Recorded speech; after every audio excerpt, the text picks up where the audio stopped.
Dans cette vidéo, on va voir comment créer notre propre serveur CloudLink pour Python. Déjà, je vous invite à ouvrir CloudLink dans TurboWarp et ensuite d'ouvrir votre éditeur de code. Moi, personnellement, j'utilise Visual Code Studio, que vous pouvez télécharger bien sûr sur le site officiel.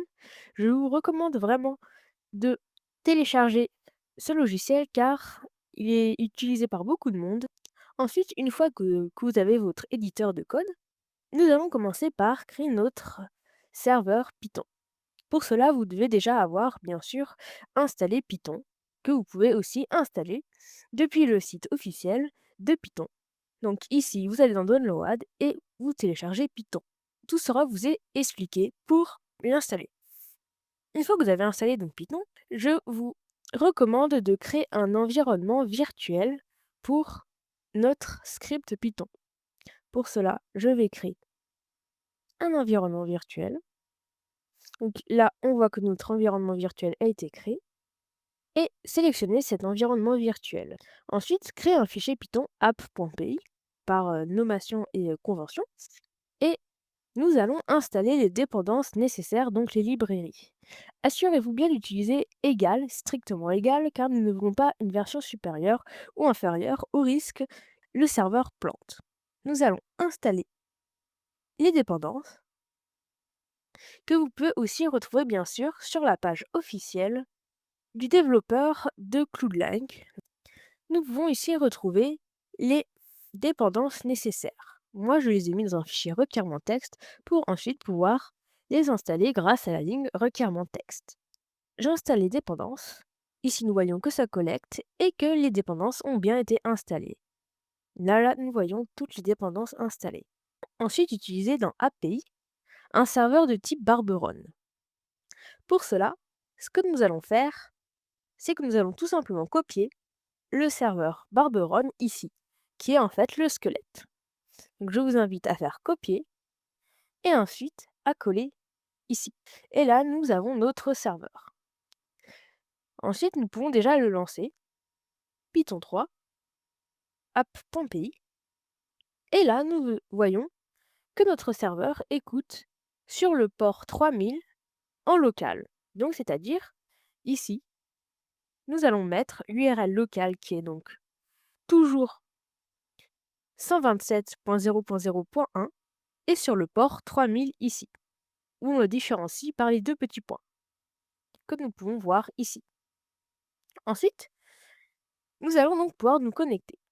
Pour information, VS signifie le protocole que va utiliser notre serveur pour se connecter à notre jeu.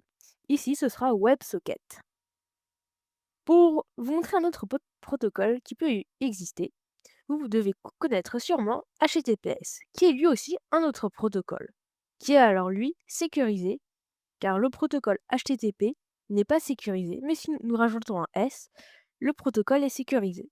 Donc ici, VSS n'est pas sécurisé, mais si je mets VSS, le protocole est sécurisé. Mais n'entrons pas dans les détails. Donc ici, déjà, nous allons nous connecter, et là nous voyons True. Et ici, nous avons un nouveau message, ce script client default, dans la chambre default. Donc déjà, nous savons que notre client s'inscrit en fait automatiquement dans une chambre, dans la chambre default. Ensuite, nous allons pouvoir créer des messages personnalisés. Pour cela, rien de plus simple. Et ici, nous pouvons déjà voir que nous avons une commande personnalisée, c'est-à-dire que le client, quand il va envoyer la commande foo, le serveur va afficher foodbar dans la console. Pour vous montrer où sont les commandes, il suffit de faire show all block et vous aurez les anciens blocs, car ils ont été cachés car certains ont été mis en mode obsolète. Ici, donc, si nous envoyons foo, nous envoyons la commande avec ID foo, et nous allons voir que foodbar est apparu, car nous avons envoyé la commande foo. Ensuite, nous pouvons passer des paramètres à notre commande. Par exemple, imaginons que j'envoie food avec ici val hello et que je veux afficher cette valeur que j'ai envoyée dans la console. Rien de plus simple, je vais faire print et ensuite message et je vais récupérer dans message val. Car message, en fait, il va s'agir d'un dictionnaire. Pour montrer plus simple, je vais mettre un deuxième print, message, et là, je vais remplacer par val. Normalement, après avoir redémarré le serveur, donc nous allons redémarrer le serveur et le relancer. Reconnectez-vous bien au serveur. Si nous envoyons la commande food avec hello, nous voyons ici que le message qui a été envoyé par le client est CMD pour commande foo et la valeur hello. Et ici, nous envoyons la valeur que nous lui avons envoyée, hello. Ensuite, il est tout à fait possible de renvoyer un message au client. Pour cela, déjà, nous allons envoyer un message private data. C'est pour ça que je vous avais dit dans une vidéo précédente que nous allons utiliser ceci plutôt pour le serveur et non l'utiliser entre clients. Plutôt utiliser pour les clients les variables. Donc pour ce faire, rien de plus simple, nous allons déjà créer une variable. Je vais créer une variable ici tmp message. Là, je crée une variable tmp message et ensuite, j'envoie la commande pmsg qui veut en fait dire que nous allons injecter ceci dans une private data, ici. Et la valeur ER par exemple 1. Et là, nous utilisons la méthode de l'objet serveur. Ici, donc nous en fait, nous chargeons serveur, qui est un plugin de l'extension CloudLink. Et ensuite, nous utilisons une méthode, donc plutôt une fonction, qui va envoyer au client notre message. Essayons cela tout de suite.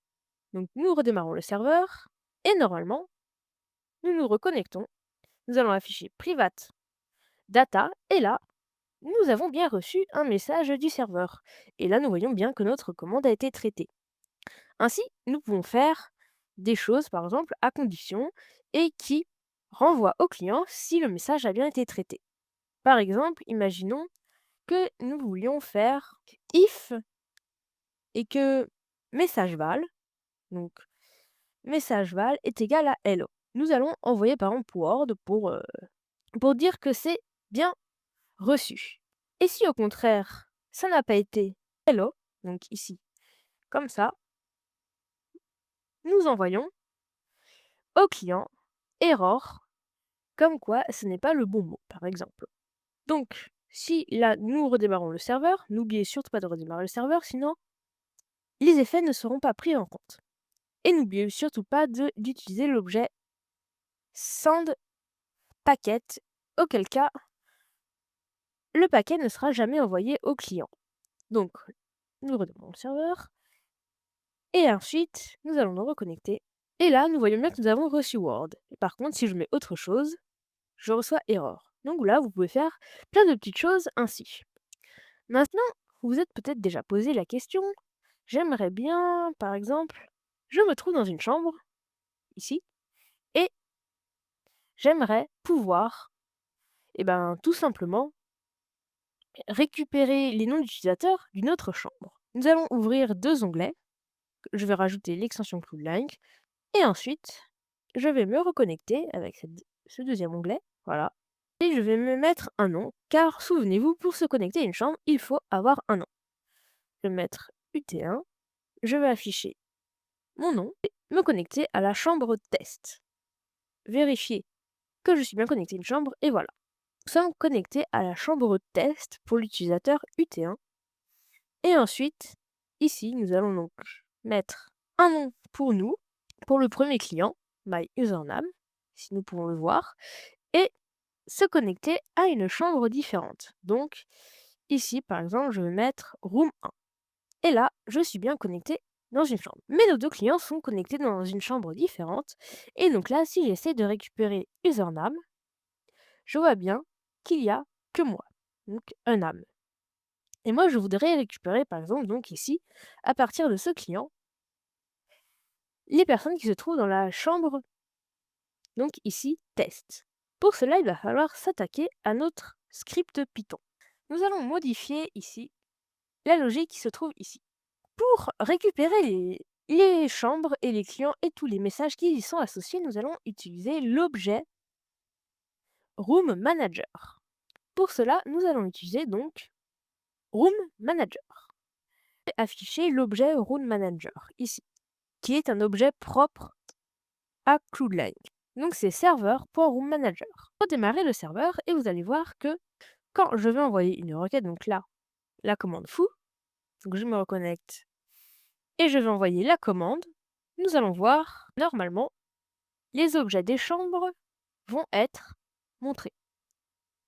Et là, nous voyons, nous avons donc cet objet qui est affiché dans Python. Ici, nous pouvons voir que nous sommes dans la chambre default, que les clients ici sont stockés sous forme d'objets encore eux-mêmes. Et ici, nous avons les UIDs, en fait les ID des clients, qui sont stockés, par exemple ici, là nous pouvons voir l'ID du client.